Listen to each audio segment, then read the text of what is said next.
Hello friends, இன்றைக்கி முட்டை சோறு எப்படி செய்கிறதுன்னு பார்க்கலாம். இது பண்ணுறதுக்கு ஒரு கடாயில் 3லேருந்து 4 ஸ்பூன் எண்ணெய் ஊற்றிக்கோங்க. கொஞ்சமாக பெருஞ்சீரகம், பட்டை, 2 கிராம்பு சேர்த்துக்கோங்க. குட்டி குட்டியாக கட் பண்ண கார்லிக், அப்புறம் பச்சை மிளகாய், ஒரு கொத்து கருவேப்பிலை, ஒரு பெரிய சைஸ் ஆனியனை குட்டி குட்டியாக கட் பண்ணி சேர்த்துருக்கேன். நல்லா வதக்கிக்கணும். வதக்குனதுக்கப்புறமா ஹாஃப் டொமேட்டோ கட் பண்ணி சேர்த்துருக்கேன்.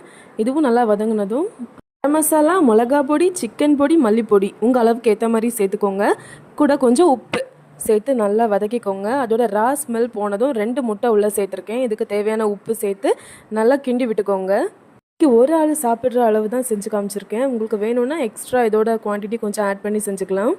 இப்போ முட்டை நல்லா வெந்ததும் நம்ம வடித்து வச்சுருக்க சாதத்தை உள்ளே சேர்த்துக்கலாம். நான் இன்றைக்கி நார்மல் ரைஸ் தான் சேர்த்துருக்கேன். சேர்த்து நல்லா கிளறி விட்டிங்க அப்படின்னா சூப்பராக இருக்கும். இது லஞ்ச் பாக்ஸுக்கும் நம்ம பேக் பண்ணி கொடுக்கலாம். குழந்தைங்க, ஆஃபீஸ்க்கு போகிற உங்கள் ஹஸ்பண்ட் யாருக்குனாலும் பேக் பண்ணி கொடுக்கலாம்.